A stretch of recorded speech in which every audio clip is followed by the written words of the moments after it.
Nak tengok apa Is? Tengok dia orang main ni. Apa yang dah? Tahu pula pasal ML ni. Apa faham lah? Faham lah sikit. Kot. Confirm Kalau macam tu, apa tu DPS? Apa tu CC? Flank? PS bukan delivery parcel service.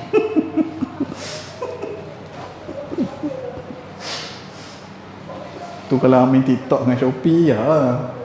Aduh, salah betul lah. DPS ni maksud dia damage per second. Damage per second ni macam mana pula? Aku dah agak mesti hang tanya memang. Aish.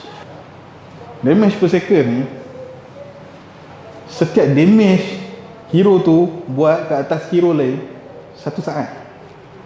Berapa banyak damage dah?